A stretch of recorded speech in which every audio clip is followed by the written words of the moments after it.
जय श्री श्याम दोस्तों। एक प्यारी सी कहानी से पहले तो एक बार महात्मा बुद्ध एक गांव में अपने शिष्यों के साथ एक घने पेड़ की छांव में बैठे हुए थे। आसपास के गांव से बहुत से लोग अपने मानसिक घरेलू समस्याएं लेकर आते और महात्मा बुद्ध के पास बैठ जाते। महात्मा बुद्ध उन सब की मानसिक परेशानियों का समाधान करते और उनको अपने गले से लगा लेते।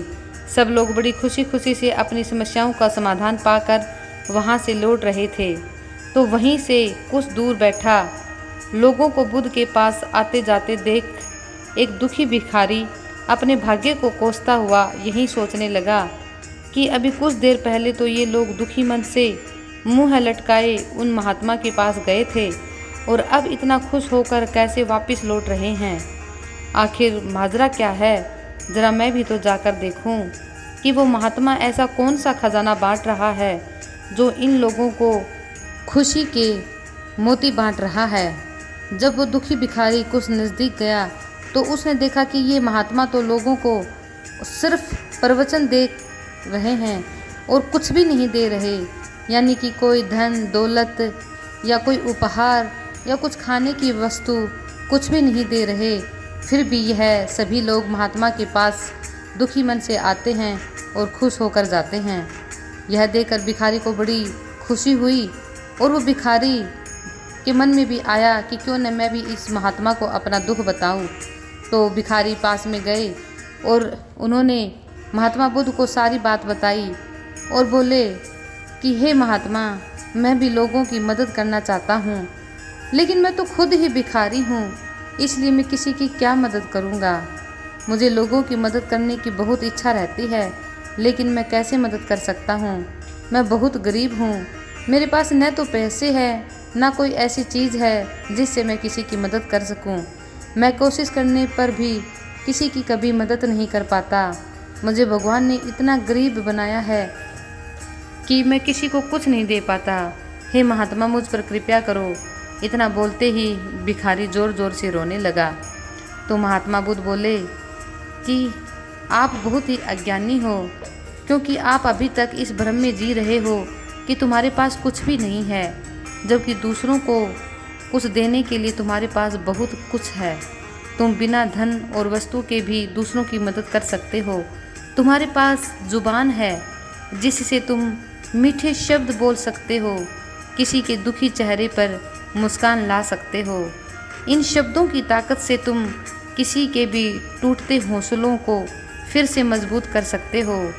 इन शब्दों की शक्ति से, अपनी इस प्यारी सी जुबान से तुम किसी टूटे हुए इंसान को अच्छा बोलकर उसमें सकारात्मक विचार के बीज बो सकते हो। और अगर कोई इंसान गलत रास्ते पे जा रहा है तो अपनी जुबान से तुम उसे सही रास्ता दिखा सकते हो। तुम्हारे पास ये दो हाथ हैं जो किसी भी कमज़ोर लाचार व्यक्ति की सहायता कर सकते हो, और आपके जो दो आँखें हैं किसी भी अंधे को रास्ता दिखा सकते हैं। तुम किसी के लिए अपने सुंदर मन से दुआ कर सकते हो, और यह भी हो सकता है कि तुम्हारी दुआ से किसी के बुरे काम ख़त्म हो जाएं और आप किसी के अच्छे स्वास्थ्य की कामना भी कर सकते हो। लेकिन अज्ञानता के वश तुम अब तक इस बात को समझ ही नहीं पाए कि तुम्हारे पास कितना धन है, क्योंकि तुम आज तक इसी भ्रम में जीते रहे कि तुम्हारे पास मदद करने के लिए कुछ भी नहीं है। किसी की मदद करने के लिए धन और वस्तु का होना ज़रूरी नहीं होता। बिना धन और वस्तु के भी हम कई प्रकार से लोगों की मदद कर सकते हैं। महात्मा बुद्ध की जब ये ज्ञान से भरी बातें भिखारी ने सुनी तो उसके चेहरे पे मुस्कान आ गई और वह खुशी से झूमता हुआ वहाँ से चला गया। उसके बाद भिखारी ने भीख मांगनी छोड़ दी और वह हर किसी की मदद करने के लिए आगे रहता।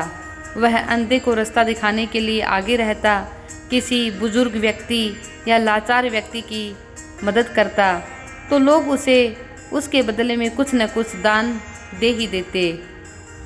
अब उसका पल पल उसके अच्छे कर्म उसका साथ देते और वह भी लोगों को अपना पूरा साथ देता।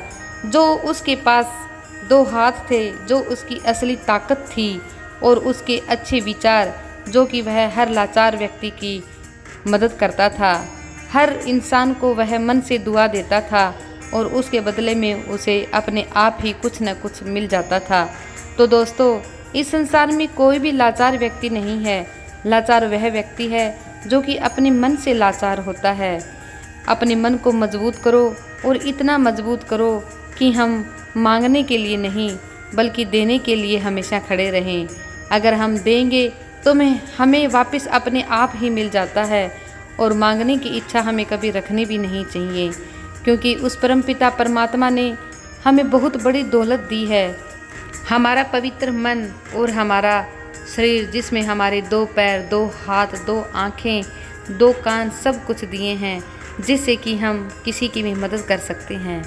हम गूंगे को उसकी भाषा में उसे बात समझा सकते हैं, एक अंधे को रास्ता दिखा सकते हैं और किसी दुखी व्यक्ति को 2 अच्छे शब्द बोल के उसका हौसला बढ़ा सकते हैं।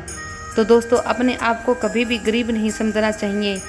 अगर हमें 2 वक्त की रोटी मिल रही है तो भी हम गरीब नहीं हैं, और अगर 1 वक्त की रोटी मिल रही है तो भी हम गरीब नहीं हैं, क्योंकि अगर हमारे शरीर स्वस्थ है, हमारा मन स्वस्थ है, तो हम अपने लिए और दूसरों के लिए कुछ ना कुछ ज़रूर कर लेंगे। तो दोस्तों, कहानी पसंद आई हो लाइक, शेयर और सब्सक्राइब ज़रूर करें। जय हिंद, जय भारत।